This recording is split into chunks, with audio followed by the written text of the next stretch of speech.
श्रीपादराजं शरणं प्रपद्ये. अध्याय 7. खगोल वर्णन. श्रीपाद श्रीवल्लभ चरित्रामृत महिमा. तिरुमलदासांनी सकाळची आह्निका आटोपली आणि म्हणाले, बेटा शंकर भट्टा, श्रीपाद श्रीवल्लभांचे चरित्र अत्यंत दिव्य, अद्भुत, अतर्क्य व अपूर्व आहे. तुझ्यावर श्रीपादांचे अपार प्रेम असल्यामुळेच त्यांच्या दिव्य चरित्र लेखनाचे महद्भाग्य तुला लाभले आहे. मोठमोठ्या पंडितांना देखील हे भाग्य मिळाले नाही, जे तुला केवळ प्रभूंच्या कृपेमुळे मिळाले. हा केवळ प्रभूंचाच संकल्प आहे. एकाच वेळी अनेक ठिकाणी श्रीपादांचे प्रगट होणे. प्रत्यक्ष मृत्यूच्या मुखातून परत आल्यानंतर नरसावधानींमध्ये असलेली आकर्षण शक्ती क्षीण झाली. यापूर्वी साधना करीत असताना ते ज्या व्यक्तीचे ध्यान करीत, ती व्यक्ती कितीही दूर असली तरी आकर्षित होऊन त्यांच्या पुढे येत असे. त्यांच्यातील ती शक्ती देखील आता क्षीण झाली होती. यापूर्वी त्यांना वचकून असणाऱ्या किंवा त्यांच्यावर स्तुतिसुमनांचा वर्षाव करणाऱ्या लोकांच्या मनातही आता त्यांच्याबद्दल काही भीती राहिलेली नव्हती. किंबहुना संधी मिळताच ते त्यांचा उपहास करून त्यांना त्रास देत असत. शिवाय आता त्यांची आर्थिक परिस्थितीही खालावली होती. 2 वेळेसच्या जेवणाचीही भ्रांत पडत होती. अशा अवस्थेत आक्रोश करीत एक दिवस ते घराबाहेर पडले. तेव्हा महान आचार्य श्री बापन्नार्य आपल्या नातवाला कडेवर घेऊन आपल्या घरी निघाले होते. बापन्नाचार्युलूंचे घर रस्त्याच्या एका वळणावर होते. बालपणी श्रीपाद आपल्या घरापेक्षा अधिक काळ आपल्या आजोबांकडेच घालवीत. इच्छा झाल्यास ते श्री नरसिंहवर्मा आणि व्यंकटप्पा श्रेष्ठींकडेही जात असत. नरसावधानींच्या मनात आले की लहानग्या श्रीपादांशी बोलावे. त्या अत्यंत सुंदर, गोड, दिव्य, गोजीरवाण्या बालकाला एकदा तरी मांडीवर घेऊन त्याचे लाड करावे असे त्यांना वाटले. नरसावधानींची दृष्टी बापन्नार्यांवर बरोबर कडेवर असलेल्या श्रीपादांवर पडली. श्रीपादांनी त्यांच्याकडे बघून मंद स्मित केले. त्यांचे ते हास्य अत्यंत मोहक होते. त्यानंतर नरसावधानी भिक्षेसाठी श्री व्यंकटप्पा श्रेष्ठींच्या घरी गेले, तर तिथेही त्यांना बालक श्रीपाद श्रेष्ठींच्या मांडीवर बसून खेळत असलेले दिसले. नरसावधानींकडे बघून श्रीपाद प्रभू पुन्हा खट्याळपणे हसले. नरसावधानी भिक्षा घेऊन परत आले आणि त्यानंतर ते नरसिंहवर्माकडे गेले. पुन्हा तिथेही श्रीपाद प्रभू वर्मांच्या खांद्यावर बसून खेळत असलेले दिसले. पुन्हा एकदा श्रीपाद प्रभू नरसावधानींकडे बघून खोडकर बालकाप्रमाणे हसले. एकाच वेळी बालक श्रीपाद श्रेष्ठींच्या घरी, वर्मांच्या घरी आणि आपल्या आजोबा बापन्नार यांच्या घरी होते. नरसावधानींना कळेच ना की हे स्वप्न होते की वैष्णवी माया. ते संभ्रमित झाले. गावातले लोक आता नरसावधानींना खूपच नावे ठेवू लागले. पादगयेची स्वयंभू दत्तमूर्ती नाहीशी होण्यामागे ही नरसावधानींचाच हात आहे अशी निंदा करू लागले. नरसावधानींची अवस्था आता भ्रमिष्ठासारखी झाली होती. ते विमनस्क स्थितीत रस्तोरस्ती भ्रमिष्ठासारखे फिरून घरी परत आले. त्यांची ती अवस्था पाहून त्यांच्या पत्नीचे अंतःकरण अत्यंत व्यथित झाले होते. आपल्या अंतःकरणातील वेदना आणि व्यथा देवाला सांगावी म्हणून ती देवघरात गेली. देवघरातले दृश्य बघून ती आश्चर्याने थक्क झाली. त्यांच्या देवघरात श्रीपाद विराजित होते. त्यांना तिथे बघून दोघा पती पत्नींना खूप आनंद झाला. त्या दोघांनी श्रीपादांना राजगिऱ्याची भाजी खायचा आग्रह केला, परंतु श्रीपादांनी भोजनासाठी नाही म्हटले. काल, कर्म व कारण यांच्या संयोगाने असा दुर्लभ योग जुळून येतो. विवेकशील लोक हे ओळखून त्याचा लाभ अवश्य घेतात, तर अविवेकी लोक हे न ओळखता आपले नुकसान करून घेतात. शेवटी श्रीपाद प्रभूंनी नरसावधानी दाम्पत्याची विनंती ऐकली, पण ती या जन्मासाठी नसून पुढच्या जन्मासाठी. पुढच्या जन्मी महाराष्ट्राच्या पुण्यभूमीत श्रीपाद प्रभू श्री नरसिंह सरस्वती म्हणून अवतरून त्यांच्या घरी राजगिऱ्याची भाजी असलेले भोजन अवश्य ग्रहण करतील असे वचन त्यांनी दिले. तसेच काही शतकांनंतर नृसिंह सरस्वतींच्या जन्मस्थानाजवळच श्री गणेश चतुर्थीच्या त्यांच्या गणेशावताराच्या शक्तीच्या प्रभावानेच गजानन नावाच्या एका दुसऱ्या महात्म्याचा जन्म होईल. एखाद्या वेळी सूर्यचंद्राची गती बदलणे शक्य आहे, पण प्रभूंचे वचन बदलणे मात्र कुणालाही शक्य नाही. पंचमहाभूतांसकट सर्व जीवांना त्यांच्या आज्ञेचे पालन करावे लागते. वचन पालनात ते दृढव्रत आणि सत्यव्रत आहेत. जग बदलले, युग बदलले, तरी श्रीपादांच्या लीला मात्र नित्य सत्य व नित्य नूतन असतात. श्रीपाद प्रभूंनी त्याच देवघरात नरसावधानी आणि त्यांच्या पत्नीला हितोपदेश केला. तो उपदेश सर्वच दत्तभक्तांना अत्यंत उपयोगी आहे. नरसावधानी आणि श्रीपाद प्रभूंच्या मध्ये अशा प्रकारचे संभाषण झाले. नरसावधानी व श्रीपाद शिवल्लभांच्या मध्ये देवघरात झालेला संवाद. नरसावधानींना श्रीपादांचा उपदेश. प्रश्न: तू कोण, देवता, यक्ष की मांत्रिक? उत्तर: मी आहे. पंचमहाभूतात्मक सृष्टीची आद्य शक्ती मीच आहे. पशुपक्षी आदी समस्त प्राणीमात्रात मातृस्वरूपात पितृस्वरूपात असलेला पण मीच. समस्त सृष्टीचे गुरुस्वरूप पण मीच आहे. प्रश्न: याचा अर्थ तू दत्तप्रभूंचा अवतार आहेस का? उत्तर: निस्संशय मीच दत्त. तुम्ही सर्व शरीरधारी असल्याने तुम्हाला माझी ओळख पटावी यासाठी मी शरीर धारण केले आहे. एरवी मी निर्गुण निराकार आहे. प्रश्न: याचा अर्थ तुला आकारही नाही आणि गुणही नाही असेच ना? उत्तर: आकार नसणे हाही एक आकारच, तसेच गुण नसणे हाही एक गुणच. साकार निराकार निर्गुण सगुण दोहोंना आधार मीच. याच्या पलीकडे असलेलाही मीच असे जाणा. प्रश्न: तू सर्वस्व असूनही जीव सुख आणि दुःख का भोगतो? उत्तर: तुझ्यात तू आणि मी दोन्ही आहेत. तुझ्यातला तू जीव आहे आणि तुझ्यातला जो मी आहे तो परमात्मा आहे. जोपर्यंत तुझ्यात कर्तृत्व भाव आहे तोपर्यंत तुझ्यातला तू मी होऊ शकत नाही. हा कर्तृत्व भाव असेपर्यंत सुख दुःख पाप पुण्य या द्वंद्वातून तू मुक्त होऊ शकत नाहीस, बाहेर पडू शकत नाहीस. तुझ्यातला तू नष्ट होऊन मी उच्च दशेत पोचल्याशिवाय तू माझ्याजवळ येऊ शकत नाही. तू जसजसा मी जवळ येशील तेव्हा तू सुखदुःख पाप पुण्य इत्यादी द्वंद्वातून मुक्त होशील. माझा आश्रित होऊन माझ्याजवळ राहिल्यास तू सुखी आणि संपन्न होशील. प्रश्न: जीवात्मा आणि परमात्मा वेगवेगळे आहेत असे काही लोक मानतात, तर काहींच्या मते जीवात्मा आणि परमात्मा यांचा फार घनिष्ठ संबंध आहे आणि जीवच परमात्मा आहे असे काही लोक मानतात. यातले खरे काय? उत्तर: तू आणि मी वेगळा आहे अशी भिन्नत्वाची भावना असल्यास काही हरकत नाही. अहंकार नष्ट झाल्यावर दोघांनाही द्वैतात राहून आनंद मिळू शकतो. माझ्या अनुग्रहामुळेच सर्व होत आहे. तू केवळ निमित्त मात्र आहेस हे तत्व जाणल्याने तू आनंदाच्या स्थितीत राहू शकतोस. मोहाचा क्षय म्हणजेच मोक्ष मुक्ती, म्हणून द्वैतात देखील तुला मोक्षसिद्धी लाभू शकते. तू आणि मी खूप जवळ असताना मी स्वतःला तुझ्याद्वारेच व्यक्त करीत असतो. माझ्यातील सर्व शक्ती तुझ्याकडून अभिव्यक्त होत असताना तुझ्यातला अहंकार नष्ट होऊन मोहाचा क्षय झाल्यावर या विशिष्ट अद्वैत स्थितीतही जीवाला आनंद मिळेल. मोह नसल्यामुळे हा पण मोक्षच. पूर्णपणे अहंकाराचा नाश झाल्यामुळे कर्तृत्व भावही तुझ्यात राहणार नाही. तुझ्यात तू नाही तर फक्त मीच आहे अशा या स्थितीत अवर्णनीय अशा ब्रह्मानंदाचा अनुभव येऊ शकतो. म्हणून अद्वैतातही मोक्ष मिळवू शकतोस. तू द्वैतात, विशिष्टाद्वैतात किंवा अद्वैतात असला तरी ब्रह्मानंद स्थिती एकच असते. ती स्थिती मन आणि वाचेसाठी अगोचर आहे, अर्थात ती शब्दातून सांगता येत नसून अनुभवानेच जाणली जाऊ शकते. प्रश्न: अवधूत स्थितीतील काही लोक ते स्वतःच ब्रह्म आहेत असे सांगतात, मग तू अवधूत आहेस का?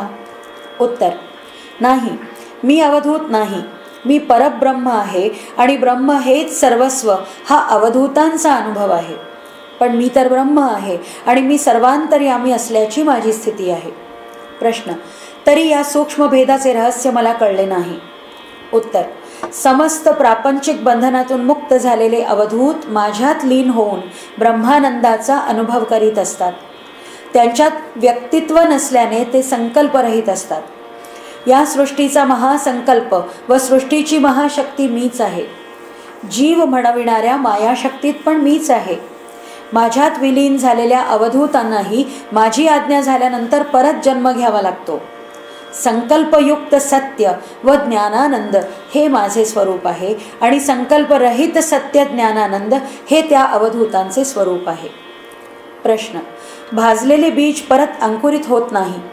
ब्रह्मज्ञान मिळवलेल्या ब्रह्मज्ञानी म्हणजे स्वतःच ब्रह्म झालेले साधकांनी परत जन्म घेणे कसं शक्य आहे? उत्तर: भाजलेल्या बियांचे पुनरांकुरित न होणे हा सृष्टीचा धर्म आहे. पण भाजलेल्या बियांना परत अंकुरित करणे हे त्या सृष्टीकर्त्याचे सामर्थ्य आहे. खरे तर माझा पूर्व अवतार याच सिद्धांत व उपसिद्धांताद्वारे सत्यधर्माचे निरूपण करण्यासाठीच आहे.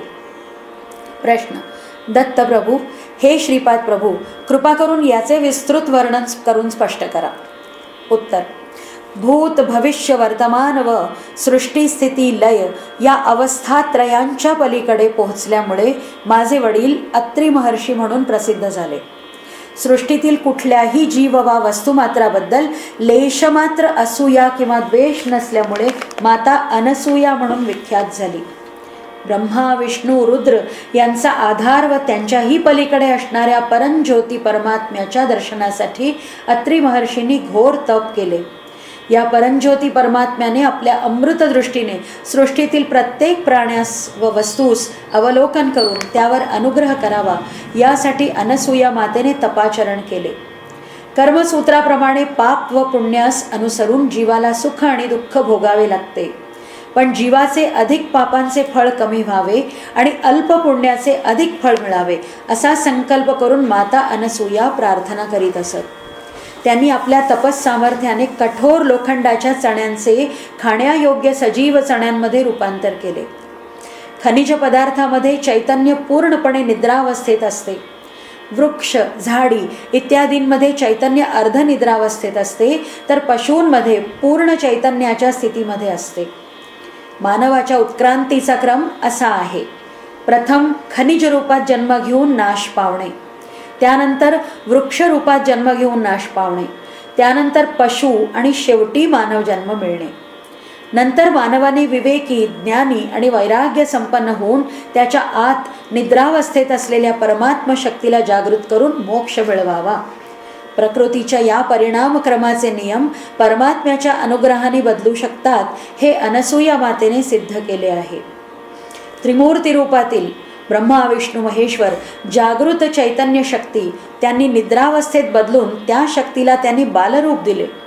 3 मातांच्या म्हणजेच लक्ष्मी, पार्वती आणि सरस्वती यांच्या शक्ती एकाकार करून अनघादेवीचे रूप निर्मिले. दत्तात्रेयांचा अवतार घेऊन त्यांनी अनघादेवीचा अर्धांगिनी म्हणून स्वीकार केला. श्रीपाद श्रीवल्लभ अवतारात वाम भागात म्हणजे डावीकडे अनघादेवी आणि दक्षिणेकडे उजवीकडे दत्तात्रेय असा अर्धनारीश्वर रूपात प्रभूंचा जन्म झाला आहे. आपल्या केवळ संकल्पाने अशा महान सृष्टीचे सृजन करण्याची शक्ती आणि सामर्थ्य असलेल्या प्रभूंना आवश्यकतेनुसार सृष्टीचे नियम बदलणे सहज शक्य आहे असे तू जाण. प्रश्न: श्रीपादा, सृष्टीधर्मामध्ये बदल करण्याचे सामर्थ्य असलेला तू माझे दारिद्र्य नाहीसे करू शकत नाहीस का? उत्तर: अवश्य, मी नक्कीच तुझे दारिद्र्य नाहीसे करीन, पण ते आता नाही, तुझ्या पुढील जन्मात, तेही त्या जन्मात काही काळ दारिद्र्य भोगल्यानंतरच. खरं तर राजगिऱ्याचा विषय हा अगदी क्षुल्लक होता, पण त्या राजगिऱ्याविषयी तुला कसा विचित्र मोह होता. माझी आई, वडील किंवा आजोबा यांनी कधीही कुणाजवळही काहीही मागितलेले नाही. माझ्यासारखा एक लहानसा बालक अशी किती भाजी खाणार होता. मला भाजी खावीशी वाटली, जर तू मला भाजी दिली असतीस तर आजच्या या प्रसंगाला तुला तोंड द्यावे लागले नसते. परंतु आता ती वेळ निघून गेली आहे. तुझ्या मनाचे मालिन्य दूर करण्यासाठी तुझा हा जन्म पुरणार नाही. प्रत्येक माणसाला त्याच्या पुण्याईमुळे जीवन, ऐश्वर्य, कीर्ती, धन, सौंदर्य इत्यादींची प्राप्ती होते आणि पापांपासून दारिद्र्य, अल्पायुष्य, कुरूपता, कुख्याती वगैरे मिळत असते. तुझ्या पुण्यांशातील बराच भाग काढून घेऊन तुला जीवनदान दिले, यात तुझे पुण्य खर्ची पडले.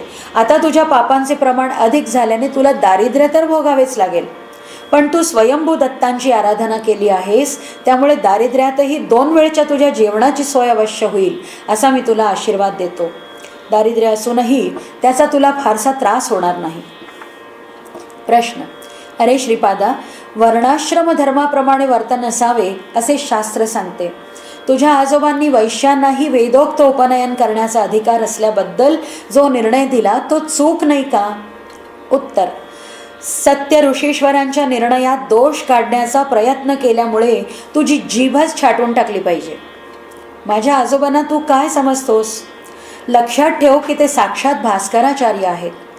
स्वार्थाचे लेशही नसलेल्या विष्णुदत्त आणि सुशीला नावाच्या परम पवित्र दंपतीला माझ्या आईवडिलांच्या रूपात जन्म घेण्याचा आदेश मी काल आणि कर्मदेवतांना दिला होता. नरसिंहवर्मांचे पूर्वज श्री लक्ष्मी नरसिंहस्वामींचे अनन्य भक्त होते. सिंहाचल क्षेत्रात होणाऱ्या यज्ञयागात भरपूर प्रमाणात अन्नदान करणारा असा त्यांचा वंश होता.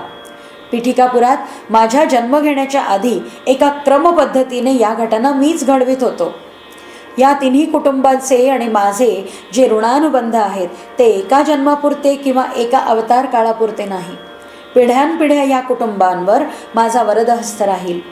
माझ्या दिव्य छत्रछायेत ते सदैव निश्चिंत राहतील.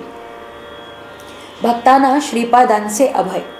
माझ्या बाबतीतच विचार करायचा झाल्यास तू मला अगदी क्षुल्लक अशी राजगिऱ्याची भाजी पण दिली नाहीस. मला जेव घातले असतेस तर लक्ष ब्राह्मणांना जेवायला घातल्याचे पुण्य तुला लाभले असते. फार मोठा भाग्ययोग दुर्दैवानं तू गमावलास.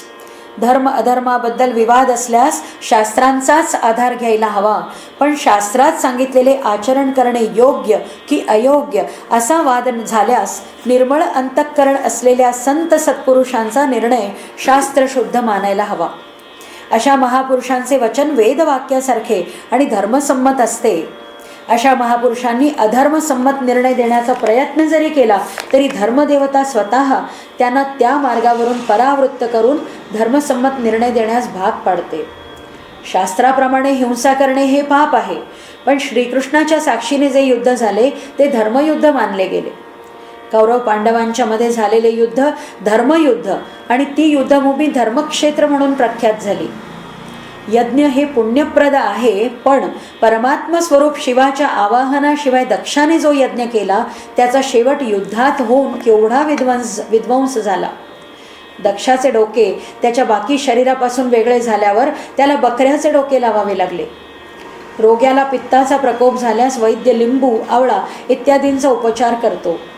शरीराचा एखादा अवयव रोगग्रस्त झाल्यास किंवा सडल्यास तो भाग शस्त्रांचा वापर करून प्रसंगावशात कापूनही शरीरापासून वेगळा करून रोगाचे निदान करावे लागते.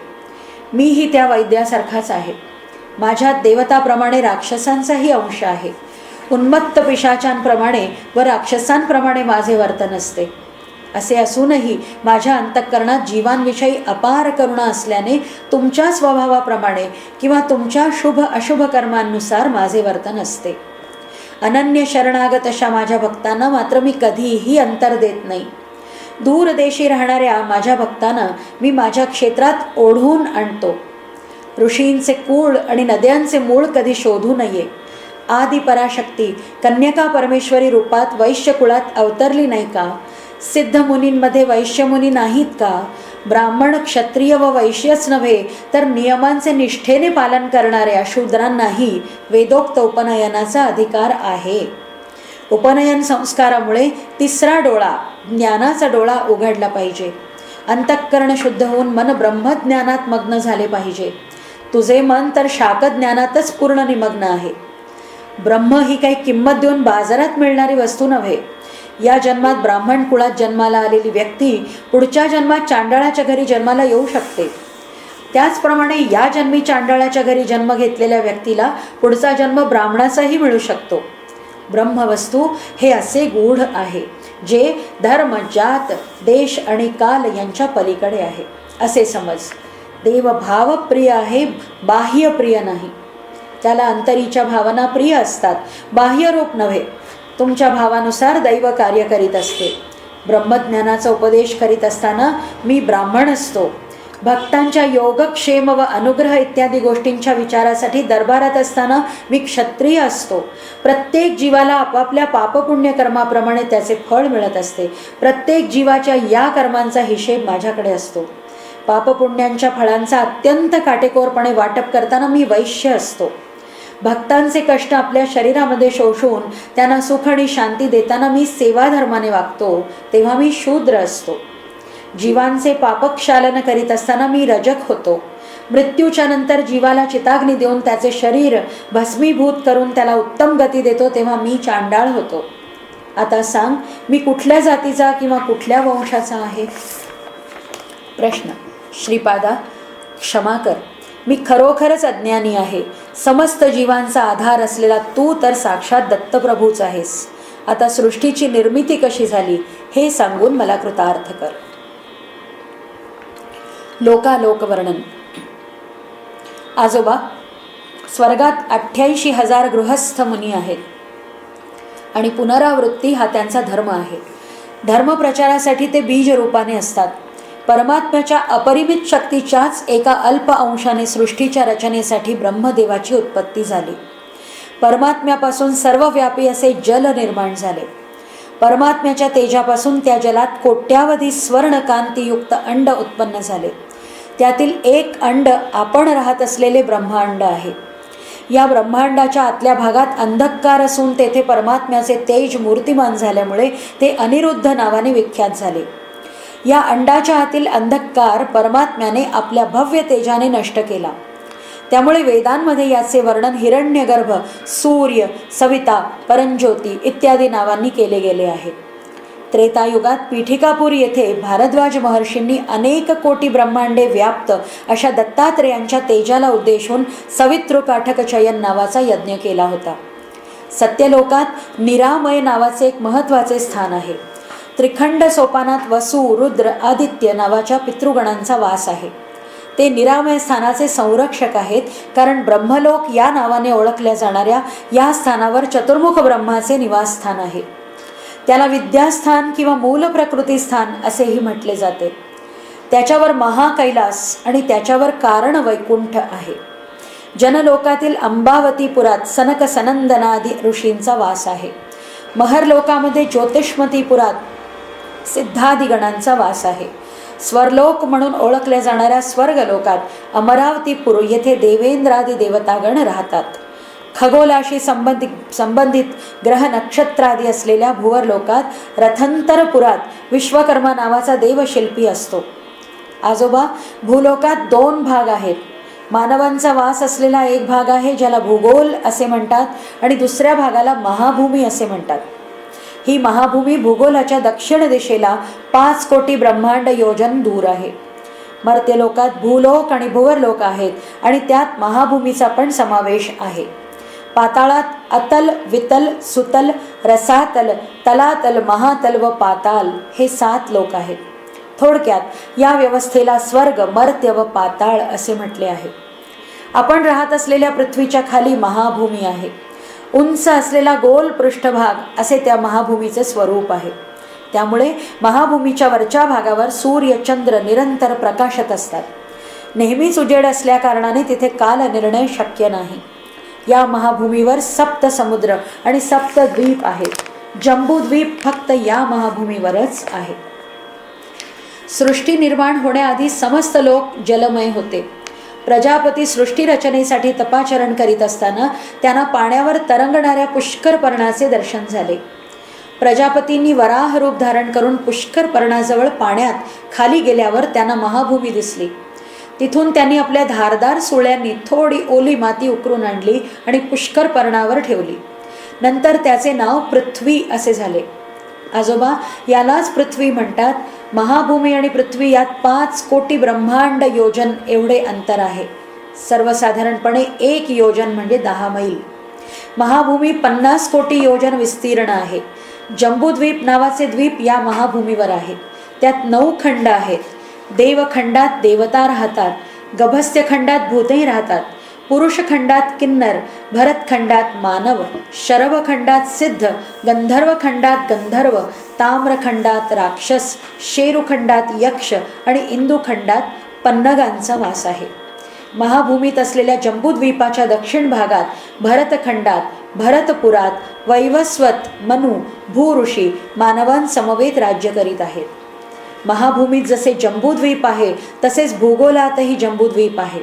श्रीपाद श्रीवल्लभ रूपाने पीठिकापुरात अवतरित व्हायच्या 100 वर्षे पूर्वी मी या महाभूमीत आलो होतो. महाभूमीवरचे जंबूद्वीप 1,00,000 ब्रह्मांड योजन विस्तीर्ण आहे. जंबूद्वीपाच्या फक्त भरत नावाच्या उपखंडातच वैवस्वत मनु आहेत. इतर खंडांमध्ये देवयोनी असतात.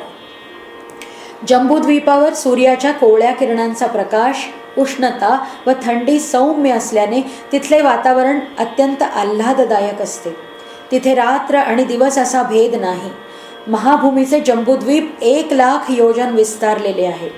विविध समुद्र व पर्वत इत्यादींच्या विस्ताराचा तपशील असा आहे. लवण समुद्र 1,00,000 योजन, सुरा समुद्र 4,00,000 योजन, क्रौंचद्वीप 8,00,000 योजन, सर्पी तूप समुद्र 8,00,000 योजन, शाकद्वीप 16,00,000 योजन, दधी समुद्र 16,00,000 योजन, शल्मली द्वीप 32,00,000 योजन, क्षीर समुद्र 32,00,000 योजन, पुष्कर द्वीप 64,00,000 योजन, शुद्ध जल समुद्र 64,00,000 योजन, चलाचल पर्वत 128,00,000 योजन, चक्रवाल पर्वत 256,00,000 योजन, लोकालोक पर्वत 512,00,000 योजन, तपोभूमी 1,250,00,000 योजन. सूर्यकिरणे लोकालोक पर्वत ओलांडून जाऊ शकत नाही. त्यामुळे लोकालोक पर्वत आणि अंड प्रदेशांच्या मध्ये अंधकार असतो. अंडांतांचे विस्तार 1,00,00,000 योजन आहे. वराह अवतार किंवा नृसिंहावतार भूमीला व्याप्त करणारे असे अवतार नाहीत. वराहाचा अर्थ डुक्कर नाही, तो एकच अणकुचीदार दात असलेला खड्गमृग आहे. द्वीपाधिपती आणि द्वीपाधिदेवता. स्वयंभू मनूने चक्रवर्ती म्हणून महाभूमीतील जंबूद्वीपाचे प्रथम पालन केले. जंबूद्वीपात ते प्रथम चक्रवर्ती झाले. त्यांची 7 मुले इतर द्वीपांची अधिपती झाली. द्वीपांची नावे, द्वीपाधिपतींची नावे, द्वीपातील चतुर्वर्ण आणि आराध्य दैवत असे आहेत. प्लक्ष, मेधातिथी, आर्यक, कुरर बिंदक भाविन, चंद्राकृती विष्णू. शाल्म व पुष्मंत, कपिला, चारणक, पीत आणि कृष्ण आणि विष्णू.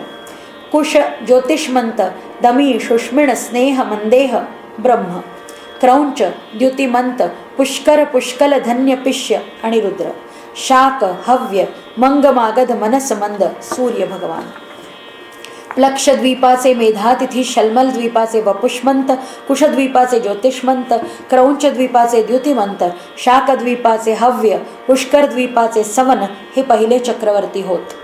लक्षद्वीपाचे चातुर्वर्ण आर्यक, कुरर, विंदक आणि भाविन या नावाने प्रसिद्ध आहेत. चंद्राकृतीत असलेले विष्णू हे त्यांचे आराध्य दैवत आहे. शाल्मल द्वीपात कपिल, चारणक, पीत व कृष्ण असे 4 वर्ण असून त्यांचे आराध्य दैवत विष्णू आहेत. कुशद्वीपात दमी, शुष्मिण, स्नेह व मंदेह असे 4 वर्ण असून त्यांचे आराध्य दैवत ब्रह्मा आहे. क्रौंचद्वीपात पुष्कर, पुष्कल, धन्य व पिष्य हे 4 वर्ण असून त्यांचे आराध्य दैवत रुद्र आहेत. शाकद्वीपात मंग, मागध, मनस व मंद असे वर्ण असून ते सूर्य देवतेची आराधना करतात. पुष्करद्वीपात मात्र चातुर्वर्ण नाही. त्यातले लोक देवतांसारखे निरोगी, शोकहीन व आनंदी असतात. त्यांचे आराध्य दैवत ब्रह्मा आहे. आपल्या भूगोलात जंबूद्वीपात भरतवर्ष, किमपुरुष वर्ष, हरिवर्ष, केतुमाल वर्ष, इलावृत्त वर्ष, भद्राश्व वर्ष, रम्यक वर्ष, हिरण्यक वर्ष व कुरुवर्ष असे भाग आहेत. आजोबा, महाभूमीतील जंबूद्वीपात जसे बरेच खंड आहेत तसेच पृथ्वीच्या गोलार्धातील दुसऱ्या जंबूद्वीपातील भूप्रदेश 2 भागात विभागलेला आहे. महाभूमी गोल असून मध्यभागी कासवाच्या पाठीसारखी उंच आहे. यालाच भूमंडळ असे म्हटले आहे. भूगोल मात्र लिंबासारखा आहे. महाभूमी मेरू रेखेला म्हणजेच भूमध्य रेखेला वळसा घेऊन ब्रह्मांडाच्या टोकापर्यंत आहे. भूगोल ज्योतिष चक्राच्या समानांतर मध्यात आहे. महाभूमीच्या मध्यभागी मेरू रेखा असून तिच्या भोवती चहूकडे जंबूद्वीप आहे. त्याच्या भोवती सप्तसमुद्र आणि द्वीपादी आहेत. भूगोलाच्या उत्तरार्धास देवभाग आणि दक्षिणार्धास असुर भाग म्हणतात. महाभूमीच्या मध्यभागी मेरू रेखा असून जीवांचे पालन करणाऱ्या, जीवांवर शासन करणाऱ्या मनूचे निवासस्थान आहे. मनूच्या राज्यातील जीवांचे निवासस्थान भूगोल आहे. महाभूमी चारीकडे चक्रवाल पर्वतानं वेढली असून त्याच्या शिखरावर ज्योतिष चक्र आहे. भूगोल यापेक्षा वेगळ्या ठिकाणी आहे.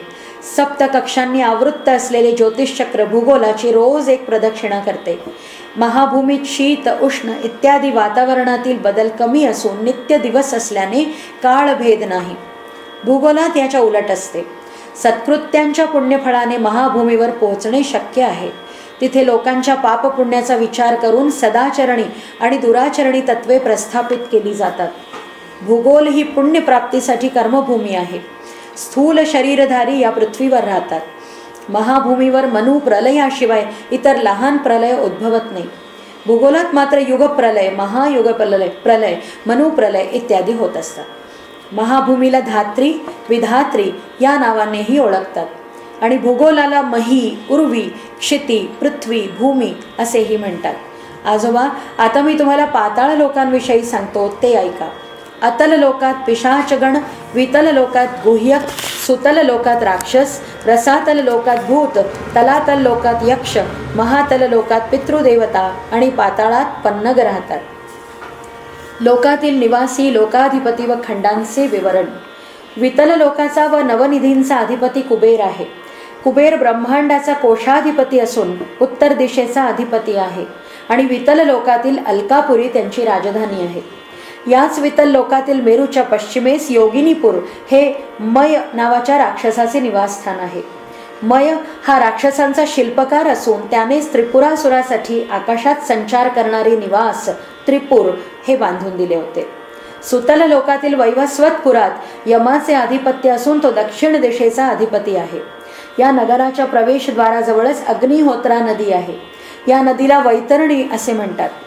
पुण्यात्मे ही नदी सहज ओलांडतात, पण पापात्म्यांना ती पार करणे फार कठीण जाते.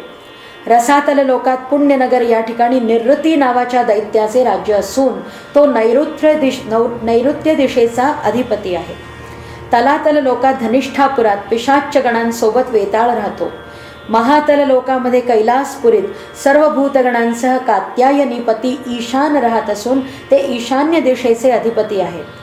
पाताळात वैकुंठ नगरात श्रीमन नारायण पूर्ण वैभवासकट पाताळातील भूते, वासुकी आदी सर्पश्रेष्ठांसोबत शेषशायी होऊन राहतात. यालाच श्वेतदीपात असलेले कार्य वैकुंठ असे म्हणतात. शेवटच्या पाताळ लोकात त्रिखंड सोपान आहे. प्रथम खंडात अनंग जीव असतात, द्वितीय खंडात प्रेतगण आणि तृतीय खंडात यातना देहाचे जीव दुःखाने आक्रोश करीत राहत असतात. महाभूमीत सप्त समुद्र, सप्तद्वीप आहेत. यांच्या मध्यभागी जंबूद्वीप आहे. जंबूद्वीप 9 खंडांमध्ये विभागलेले असून त्याच्या दक्षिणेस असलेल्या खंडास भरतखंड असे म्हणतात. भरतखंडात भरतपूर येथे स्वयंभू मनू राहत असत.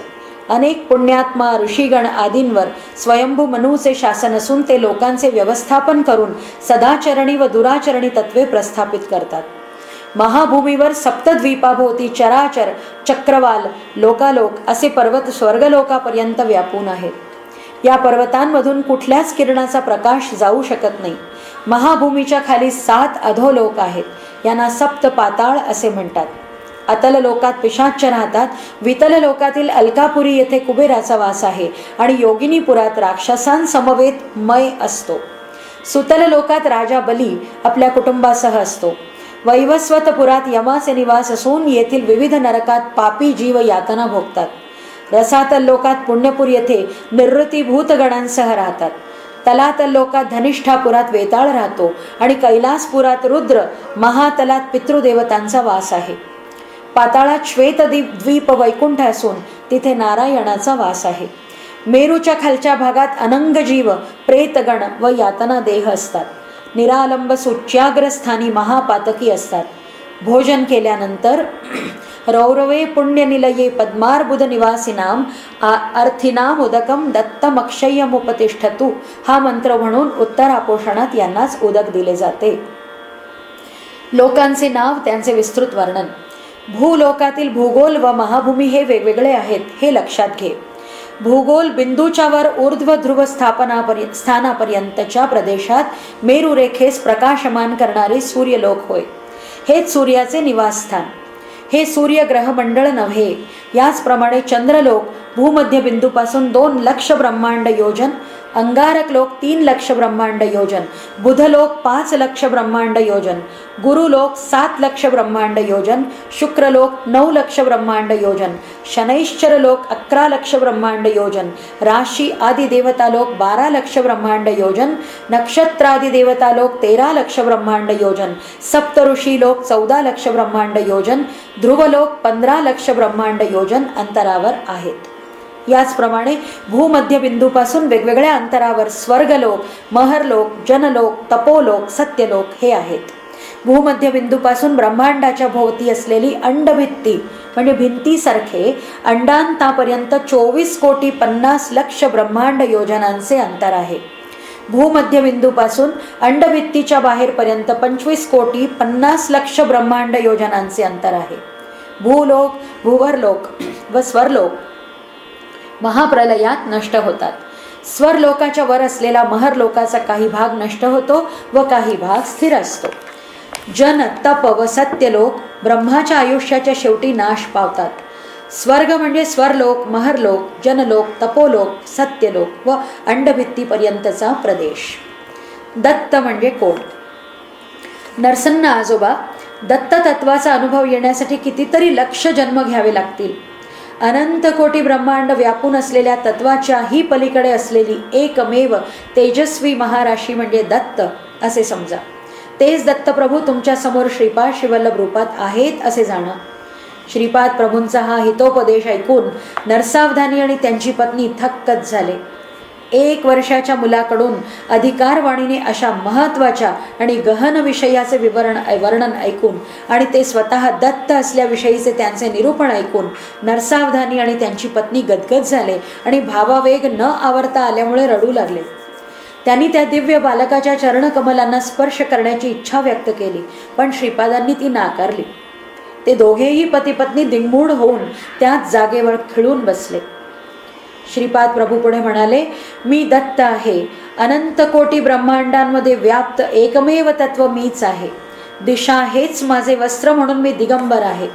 जे कोणी त्रिकरण शुद्धीने दत्त दिगंबरा, श्रीपाद वल्लभ दिगंबरा, नृसिंह सरस्वती दिगंबरा असे म्हणून माझे नाव संकीर्तन करतात, तिथे मी सूक्ष्म रूपाने सतत असतो.